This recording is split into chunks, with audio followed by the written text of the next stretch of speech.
பேசாத 5 நிமிஷம் பேசாத என்கிட்ட. ஒரு 5 மினிட்ஸ். நானும் கோவமா இருக்கேன், நீயும் கோவமா இருக்க. வேணாம் கொஞ்சம் பேசாம. நீங்க பேசாம இருங்க. அப்படி பேசாம இருந்தாலும் அமைதியா இருக்கலாம்ல. பேசாம தான் நான் இருக்க ட்ரை பண்றேன். நீ பேசாம 5 நிமிஷம் மட்டும் பேசாம. நீ 5 நிமிஷம் பேசாம நான் இருந்ததே இல்லையா? இல்லம்மா, நீ வரும்போது அப்படி வரல. அது வந்து எனக்கு வந்து எரிச்சலா இருக்கு. மூச்சு விடாம செத்து போயிடணுமா? அப்ப மூச்சு விட்டாலே உங்களுக்கு பிரச்சனையா? நான் கேட்டேன் 5 நிமிஷம் மட்டும் பேசாம கொஞ்சம் ரிலாக்ஸ் பண்ணு. யாராவது ஒருத்தர் ரிலாக்ஸ் ஆனாதான் வீட்டுல சண்டை இல்லாம இருக்க முடியும். கொஞ்சம் நீங்க மட்டும் ரிலாக்ஸ் ஆயிட்டே இருக்கணும், மத்தவங்க வந்து கோவப்பட்டுட்டே இருக்கணும். 5 நிமிஷமா 5 நிமிஷம் மட்டும் அமைதியா கொஞ்ச நேரம் வீட்டுல பீஸ்ஃபுல்லா இருக்கும். கொஞ்ச நேரம் சொல்லிட்டு போயிடுறீங்க. 5 நிமிஷம் இங்க இருக்க வேண்டியதானே, எதுக்கு போறீங்க?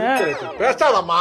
என்ன சொல்றேன்னா, ஒரு 5 நிமிஷம் பேசாம அமைதியா இருந்தேன்னா கொஞ்சம் ரிலாக்ஸ் பண்ணிட்டு நான் வந்து ரைட்டு அப்படின்னு ஒரு இதா வருவேன் நான். அதுக்குள்ளே நீ பேசி என்ன பிரஷர் ஏத்திக்கிட்டே போற மாதிரி இருக்கு. உங்க மூஞ்சிய பார்க்காம இருந்தா நான் 5 நிமிஷம் பேசாம இருப்பேன். பாத்துக்கிட்டுலாம் என்னால பேசாம இருக்க முடியாது. வேணா இப்படி திரும்பி நில்லுங்க. 5 நிமிஷம் பேசாம திரும்பி நில்லுங்க. 5 நிமிஷம் ப்ளீஸ். ஹேர் கட் கூட பண்ணல ப்ளீஸ். ஒரு 5 நிமிஷம் மட்டும் பேசு. 5 நிமிஷம் பேச. ஒரு டி-ஷர்ட்னு எடுத்துருக்கீங்க கர்மம். இப்பவே சொன்னேன் அந்த கடையில நல்ல டி-ஷர்ட் 4 இருந்துச்சு. இத போய் எடுத்துட்டு எனக்கு பிடிச்சத எடுத்து. 5 நிமிஷம் பேசாம.